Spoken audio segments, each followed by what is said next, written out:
দশমিক এখন আমরা আলোচনা করব হচ্ছে 2.1-এর 5 নম্বর সৃজনশীল নিয়ে 6 নম্বর ক্লাস 6 এর। তো এটার মধ্যে কি বললো, পিতা ও পুত্রের বয়সের অনুপাত 11:3। পিতার বয়স 66 বছর। আচ্ছা, দুইটি কম্পিউটার, এরপরে 2 নম্বর উদ্দীপক ওইটার ভিতরেই দুইটি কম্পিউটারের অনুপাত যদি 8:9 হয়, দুইটি কম্পিউটারের দাম একত্রে 1,02,000 টাকা হয়। প্রথম কম্পিউটারের দাম 2,000 টাকা বৃদ্ধি পেলে এবং দ্বিতীয় কম্পিউটারের দাম 4,000 টাকা হ্রাস পায়। আচ্ছা, তারপরে আমাদের ক নাম্বার বললো কি, 550 টাকাকে 5:6 অনুপাতে ভাগ করো, 5:6 ভাগ করো। তাহলে এটা হলো আমাদের 5 নাম্বার অঙ্কটা। তাহলে ক,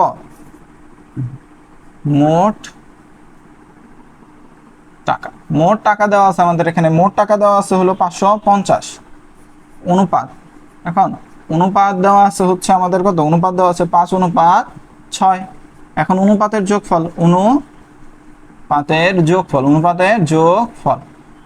যোগফল সমান সমান 6। কত আসলো আমাদের? 11। আচ্ছা, 11 আসলো। এখন তাহলে আমরা অনুপাতগুলো বের করে ফেলবো। প্রথম ভাগে কত হবে? তো আমরা জানি যে যেটা যোগফল পাই সেটাকে নিচে বসাই ফেললাম। প্রথম ভাগ কত আসবে? 5। তো এটার দ্বারা এটারে কাটাকাটি করতে হবে। কাটাকাটি করলে আসে হচ্ছে আমাদের 50, 250। দ্বিতীয় ভাগ বের করব। দ্বিতীয় ভাগ আমাদের 550 গুণ 11। তারপরে আমাদের উপরে কত যাবে? 6। তারপরে এটা বাদ করব। তাহলে এখানে 50, 5, 6, 300। দেখো, অঙ্ক শেষ। মোট থাকলে আমাদের যোগফল বের করতে হবে।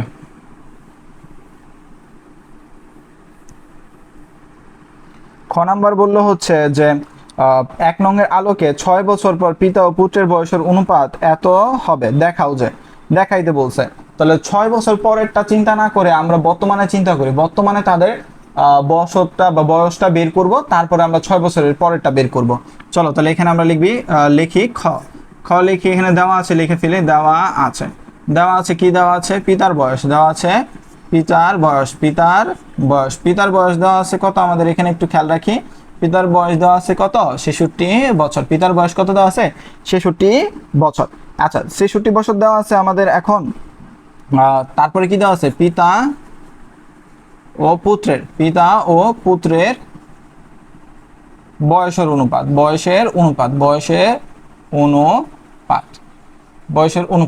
অনুপাত কত আছে আমরা একটু দেখি। 11:3 আছে। 11 কত আছে? 3। আচ্ছা, এটার মধ্যে মোট বয়স দেওয়া নাই, যে কোনো একটা রাশির মান দেওয়া আছে। আগের বার যখন আমাদের একটা রাশির মান দেওয়া ছিল, আমরা একটা ভাবে করছিলাম, বলছিলাম যে আমরা দুইটা ভাবে দেখাবো, যেভাবে ভালো লাগে। এখন আমরা আরেকটা ভাবে দেখাবো। এখন দেখি আমরা কার বয়স বের করবো। এখানে পিতারটা দেওয়া আছে, তাহলে পুত্রেরটা বের করবো। পুত্রের বয়স, এখন কারটা দেওয়া আছে? পিতারটা দেওয়া আছে, গুণ। এখন পিতার বয়স কোনটা? এখান থেকে পিতা প্রথমে না? পিতার বয়স কত? এখানে 11 দেওয়া, 11। আর এখানে পুত্রেরটা কত হবে? তাহলে 3। এখন আমরা এখানে কাটাকাটি করব। এখানে 6, 3, 6, 18 বছর। আচ্ছা, তাহলে এখন দেখি তো, 6 বছর পর বলছেন আমাদের। 6 বছর পর পিতার বয়স, 6 বছর পর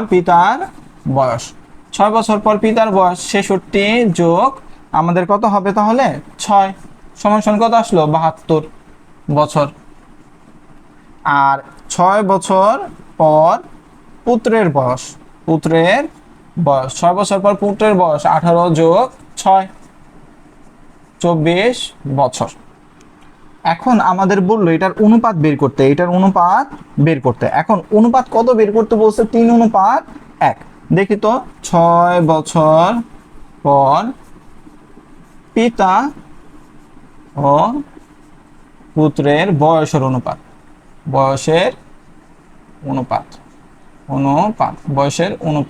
সমান 72 মানে কত? 24। তো এখন আমরা একটু একটু করে ভাগ দেওয়ার চেষ্টা করবো। প্রথমে ভাগ দিলাম 2 দ্বারা, আবারও দেওয়ার চেষ্টা করি 2 দ্বারা। এখন আবারও 2 দ্বারা দেওয়ার চেষ্টা করব। তাহলে এখানে আমার আসলে 9, আমি উপরে করে দিলাম। 9 আসবে। 9 এর পর এখানে আসবে কত? 3। এবার 3 দ্বারা ভাগ করব। 3 দ্বারা ভাগ করলে এখানে 3 আর 3 অক্ষে 3। তাহলে দেখানো শেষ। দেখানো শেষ।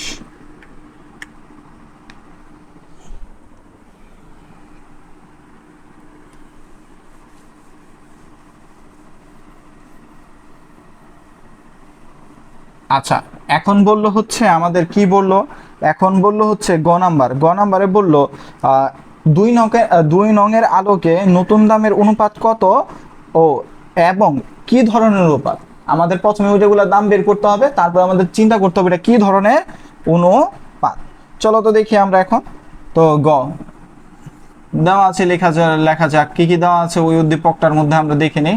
দেওয়া আছে দুইটি কম্পিউটারের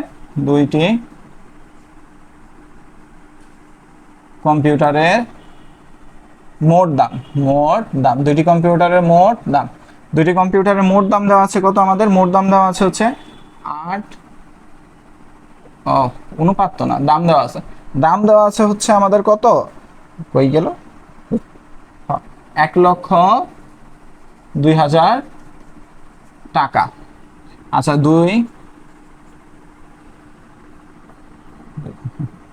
আচ্ছা দুই কম্পিউটারের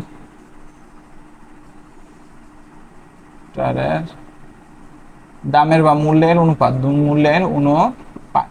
অনুপাত আছে কত, আমাদের দামের বা মূল্যের অনুপাত আছে হচ্ছে 8:9। এখন মোট দাম দেওয়া আছে বা মোট মূল্য দেওয়া আছে, মোট মূল্য দেওয়া থাকলে অনুপাতের কি বের করতে হয়, যোগফল। এখানে কি লিখবা, অনুপাতের অনুপাতের যোগফল সমান সমান 8 যোগ 9 কত আসলে এখানে 17।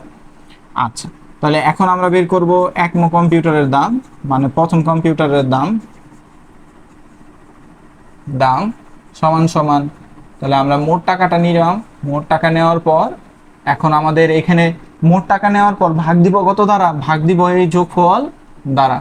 এখন প্রথম কম্পিউটার কোনটা, প্রথমটা হইলো এইটা, তাহলে উপরে কত, এত। এরপরে চলে যাই আমরা দ্বিতীয়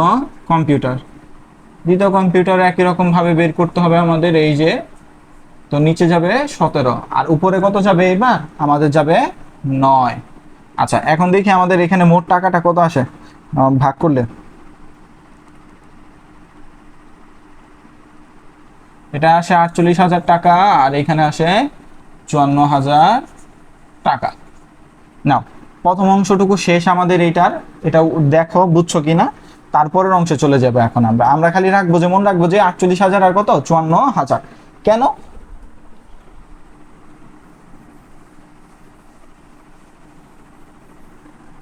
এখন আমাদের এখানে বলছে যে প্রথম কম্পিউটারের দাম কত টাকা বাড়বে, 2,000 টাকা বৃদ্ধি পাবে।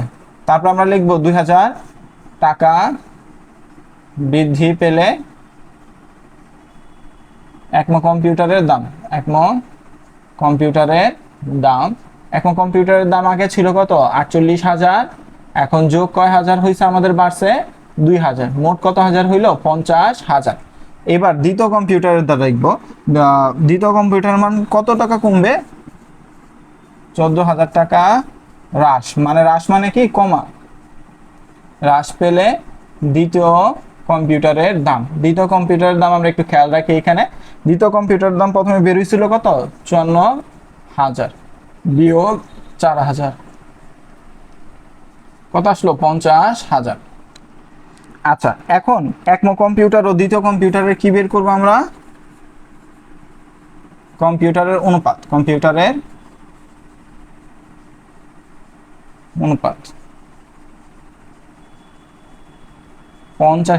অনুপাত, কারণ কি দাম বৃদ্ধি পাওয়ার পর ওইটাও কত হয়ে গেছে 50,000, এটাও কত হয়ে গেছে 50,000। যখন দুইটা একই রকম থাকে মানে সমান পরিমাণে থাকে তখন আমরা লিখতে পারি 1:1, 1:1। তাহলে অনুপাতটা বের হইলো কত 1:1, এবং এটা কি ধরনের অনুপাত, সেটা আমাদের জানতে হবে। যখন 1:1 হয় সেটা হয় হচ্ছে একক অনুপাত, তাহলে এটা কি লিখবো আমরা, এই অনুপাতটি হলো একক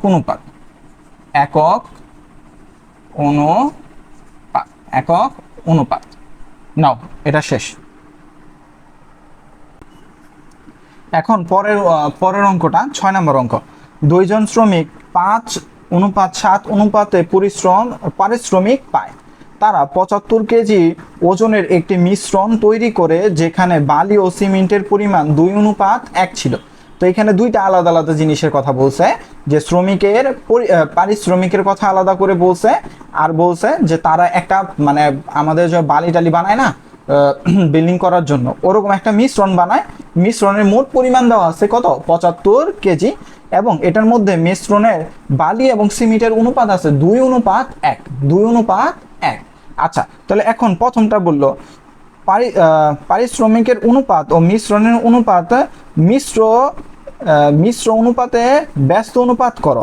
তো প্রথমে আমাদের কি করতে হবে, এটার মিশ্র অনুপাত করতে হবে। প্রথমে কি করতে হবে, মিশ্র অনুপাত করতে হবে। তাহলে আমরা এটার প্রথমে কি করব, মিশ্র অনুপাত বের করব। আচ্ছা, তাহলে এখন মিশ্র অনুপাত আমরা বের করি, চলো।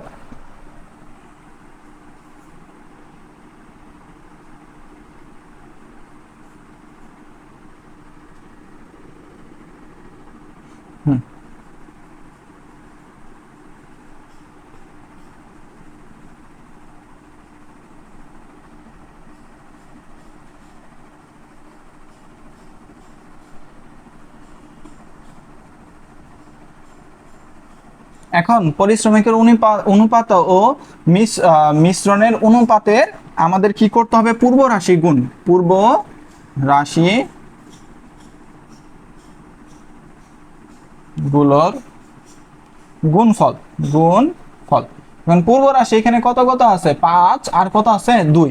এখন আমরা যদি খেয়াল করি দেখবা যে আমাদের অনুপাত কত কত আছে, পূর্ব রাশির অনুপাত। তাহলে পূর্ব রাশি মানে প্রথম দিকে যেটা থাকে, প্রথমটা হলো পূর্ব 5, আর ওই পরিশ্রমিকেরটাই 5, পরেরটাই কত আছে 2। এরপরটা যাব আমরা উত্তর রাশির গুণফল। উত্তর রাশির গুণফল, এখন উত্তর রাশির গুণফল আমাদের কত আছে এই জায়গায় 7, আর এখানে গুণ কত 1, তাহলে এটা 10 আর এটা কত আসলো 7। তো এখানে নির্ণয় মিশ্র অনুপাত কত আসলো, এখানে 10:7। তাহলে এটা এই দুইটার মিশ্র অনুপাত কত হবে, 10:7। তো পূর্ব রাশি মনে রাখতে হবে আমাদের। এখানে দেখি একটার মধ্যে ছিল 5:7 আর একটা 2:1। তো এই প্রথমটা হইলো কি পূর্ব রাশি, প্রথমটা পূর্ব রাশি, আর এটা হলো উত্তর রাশি। তো এটার সাথে এটার গুণ আর এটার সাথে এটার গুণ এখানে আমরা করলাম।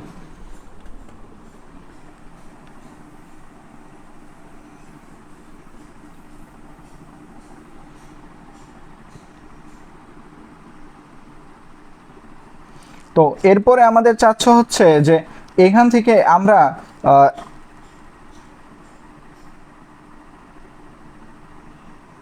চাচ্ছে হচ্ছে যে মোট পরিশ্রমিক যদি এত টাকা দেওয়া থাকে, দ্বিতীয় শ্রমিক ও একম শ্রমিক অপেক্ষা কত টাকা বেশি পায়। তো আমরা এখানে খ লিখে নিব, খ লিখবো, দেওয়া আছে মোট পারিশ্রমিক, মানে তারা দুইজন মিলে কত টাকা আয় করে। পারিশ্রমিক সমান সমান কত আছে, এত টাকা।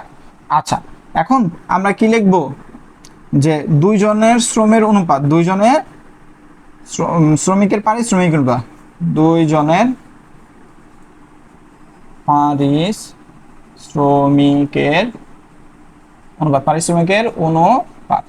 পারিশ্রমিকের অনুপাত সমান সমান আছে কত আমাদের, 5:7। তো মোট পরিমাণ দেওয়া আছে, মোট পরিমাণ দেওয়া থাকলে অনুপাতের কি হয়, যোগফল, অনুপাতের যোগফল 5+7। তো 5+7 যখন আমরা করব, এখানে আসবে কত হচ্ছে 12, কত আসবে 12। তো প্রথম জন মানে এক মধ্যে রাখবো আমরা, প্রথম জন পাবে হচ্ছে এত গুণ এখানে 12, আর উপরে আমাদের প্রথম জন কে আছে, এখানে 5, প্রথম জন কে আছে 5। আচ্ছা, তো এখন আমরা এখানে খেয়াল রাখবো যে ভাগ দিলে আমাদের কত আসে সেটা দেখতে হবে। ভাগ দিলে আমাদের আসে হচ্ছে 450 টাকা। আচ্ছা, এরপরে চাই দ্বিতীয় জন পাবে এত গুণ ভাগ 12, কিন্তু এবার দ্বিতীয় জন কত 7। তো এখন দ্বিতীয় জন 7 হলো 630 টাকা হয়। এটা দ্বারা ভাগ, এটা দ্বারা গুণ। এখন আমাদের বলছে যে কে কত বেশি পাবে, এখানে আমরা একটু দেখি তো।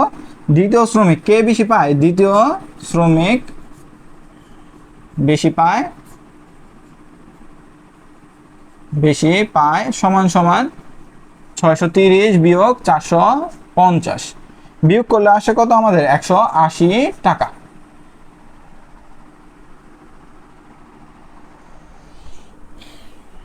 এভরিবডি গন ব্যাক। এই তোমাদের যাদের উঠানো লাগে তারা পজ করে উঠাই নিবা, আর যারা বুঝছো তারা তো তাদের তো উঠাই নিতে হবে না, তারা তো এমনিই পারবা। আচ্ছা, এরপরে চলে যাই হচ্ছে আমাদের গ নাম্বার। গ নাম্বারে কি বলতেছে সেটা আমাদের খেয়াল রাখতে হবে। গ নাম্বারে বললো মিশ্রণের পরিমাণ থেকে কি কি বের করতে হবে, বালি ও সিমেন্টের পরিমাণ বের করতে হবে। বের করার পর আমাদের কি বলছে, পরিমাণ বের করতে হবে। চলো পরিমাণ আমরা বের করে ফেলি, দেখি তো। গ নাম্বার দেওয়া আছে, দেওয়া আছে মিশ্রণের মোট পরিমাণ, মিশ্রণের মোট পরিমাণ, মোট পরিমাণ, পরিমাণ মিশ্রণের মোট পরিমাণ দেওয়া আছে কত আমাদের 75 কেজি, 75 কেজি। তারপরে এখানে কি দেওয়া আছে আমাদের, বালি এবং কি দেওয়া আছে, বালি এবং সিমেন্টের অনুপাত, বালি ও সিমেন্ট এর অনুপাত, এর অনুপাত, অনুপাত দেওয়া আছে 2:1, অনুপাত দেওয়া আছে 2:1। তাহলে আমরা জানি যে মিশ্রণের মোট পরিমাণ, মোট পরিমাণ যখন দেওয়া থাকে তখন কি করা লাগে আমাদের, অনুপাতের যোগফল, অনুপাতের যোগফল, অনুপাতের যোগফল, অনুপাতের যোগফল কত আছে এখানে 2 + 1 সমান কত আসলো 3। তাহলে এখানে প্রথমে কি বালি দেওয়া আছে, তাহলে বালির পরিমাণ বের করতে হবে, বালির পরিমাণ, বালির পরিমাণ সমান সমান হয় কত এখানে দেখি তো 75। এখন মোট কত আছে 3, মোট কত আছে 3, তাহলে 3 নিচে, বালির পরিমাণ উপরে 2। এরপরে চলে যাই,